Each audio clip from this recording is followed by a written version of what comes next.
मुंबईत खाऊ गल्लीत मराठा आंदोलकांची गर्दी। सकाळी सकाळी नाश्ता करण्यासाठी मराठा आंदोलक जमले। मुंबईत गेलेल्या मराठा बांधवांच्या मदतीसाठी परभणीतून मोठा प्रतिसाद। परभणीतून 75,000 लोकांच्या जेवणाचं साहित्य मुंबईसाठी रवाना।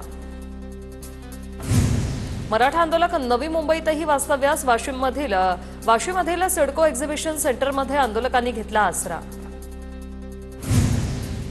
पुणे पालिकेने आगामी निवडणुकीसाठी 17 मुख्य निवडणूक अधिकारी मागितले। तसंच 34 सहाय्यक निवडणूक अधिकारी देण्याची विभागीय आयुक्तांकडे मागणी। प्रारूप प्रभाग रचनेवर 4 सप्टेंबरपर्यंत हरकती सूचना नोंदवल्या जाणार। विसर्जन मिरवणुकीच्या दिवशी पुणे शहरात 27 ठिकाणी पार्किंगची व्यवस्था। शहरात वाहतूक कोंडी टाळण्यासाठी व्यवस्था। दुचाकी आणि चारचाकीसाठी वेगळी पार्किंग। नागरिकांना सहकार्य करण्याचं आवाहन। पुणे भाजी मंडईत पालेभाज्यांची आवक वाढली। भाजीपाल्याचे दर आवाक्यात आल्यानं गृहिणींना दिलासा। सावित्रीबाई फुले पुणे विद्यापीठाच्या पीएचडी प्रवेशाच्या पुढील फेरीला सुरुवात। पीएचडीसाठी 1 ते 10 सप्टेंबर ऑनलाईन अर्ज सादर करण्याचं आवाहन। प्रवेश प्रक्रियेत मुलाखतीसाठी 100 गुण असणार। पुणे मेट्रोच्या प्रवाशांमध्ये एकाच दिवसात 1 लाखांची भर। मेट्रोचं उत्पन्न 13 लाखांनी वाढलं। गणेशोत्सवामुळे मेट्रो प्रवाशांमध्ये वाढ।